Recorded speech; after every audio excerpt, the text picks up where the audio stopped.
everyone, today I want to talk about what are some of the main reasons for a student visa refusal.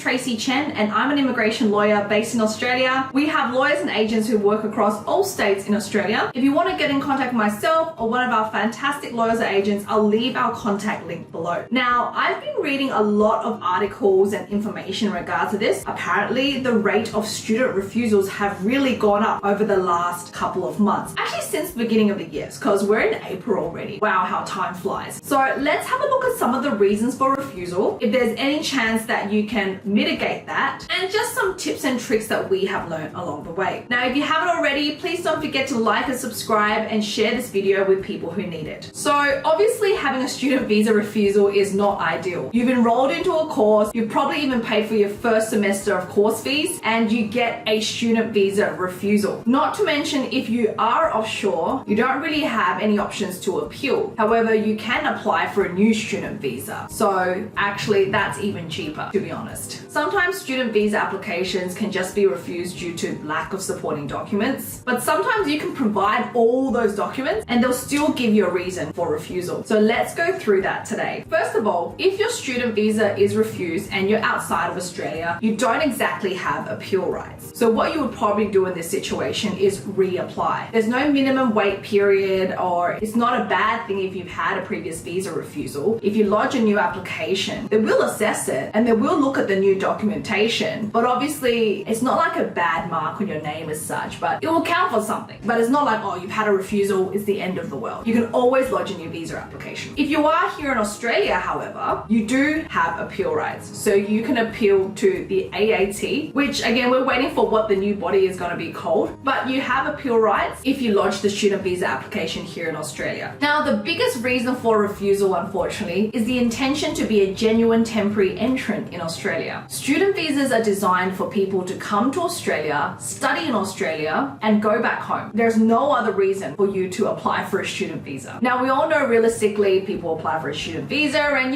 there's other intentions behind there. And that's what's causing all these refusals due to the genuine temporary entrant criteria. So let's break it down a little bit and what are the things they actually look for. So first of all, you'll do your visa application, you'll supply your documents, and you'll definitely supply as much documents as you can to satisfy the genuine temporary entrant requirement. You'll write a statement, and they've actually reduced the statement to 300 words at the moment. However, there's only so much they're going to believe from a statement, because realistically, anyone can write a statement. Sometimes I've seen people write, oh, my GTE wasn't strong enough. Look, yes and no, but the overall picture and the documents and everything you supply is more important at this point. So first of all, they're going to look at your circumstances in your home country. So they're going to consider why you didn't study this course in your home country instead. If you're saying you want to come to Australia to study a Bachelor of Civil Engineering, they're going to assess and be like, well, why don't you want to study this in Singapore, your home country, instead? They'll also look at your personal and economic ties to your home country. So they're going to look at, what family members you have there, how much money you have there. Now, the money part is a tricky one because you're a student. Like, what money do they expect you to have? But overall, if you have, assets in your name or potentially in your parents' name, it look clear that you probably return back home. That's kind of the bigger picture stuff that they are looking for here. And other circumstances in your home country is definitely the civil unrest as well. And I have seen this noted in a lot of student visa refusals. Civil unrest. So if there's any,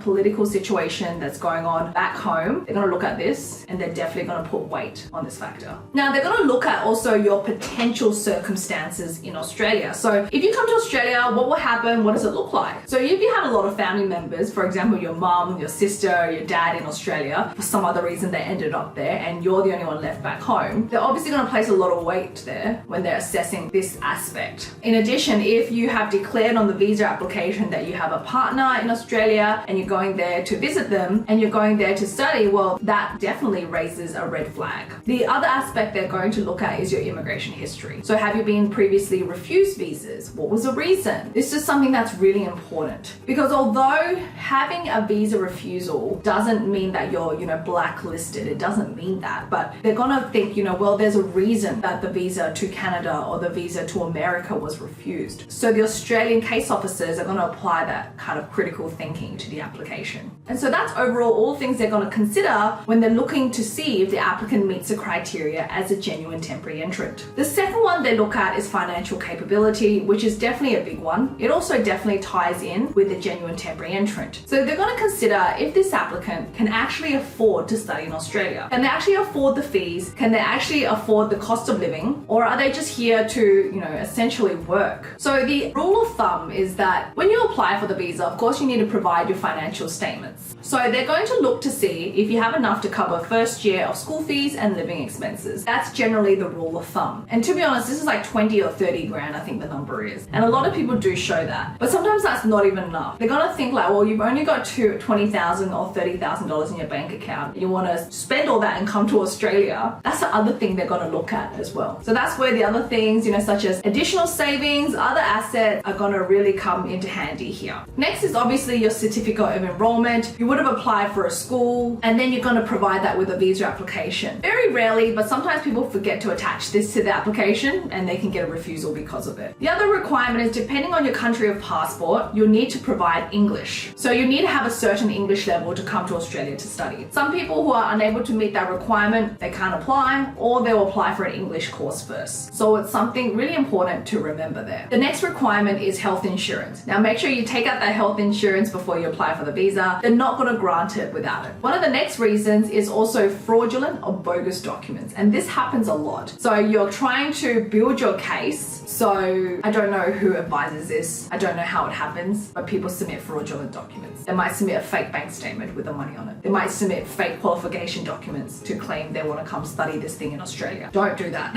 People do get found out. I've had this happen to clients where they will apply for a student visa. It gets approved. They use fraudulent or bogus documents and may have just slipped through. Then they apply for their permanent residency. All good. Then when they apply for their citizenship, the citizenship team actually does more stringent checks and they get their visa cancelled. No citizenship and they're deported. So it's something to be very, very aware of. Yeah, just don't do it. It's just wrong. And lastly, obviously there is health requirements. So you need to undertake a health check and you can't have any major diseases that is against the health criteria in Australia. This is mainly to protect the Australian community from any public health risks. And we've seen what that was like during COVID as well. So that is the main reasons for a student visa refusal. Again, apparently it's happening a lot, especially when the government lifted the cap for the student working hours. Australian borders were closed up until the 15th of December 2021, I think it was. And then it was open in 2022 and more people were trying to apply for student visas to come to Australia to make use of the relaxed working hours. That's going to be reduced in a couple of months in July. So for all your friends, just remember as soon as that date comes, make sure that you drop back to 24 hours per week. I hope that video was helpful. Thank you so much for watching and I'll see you guys in the next video.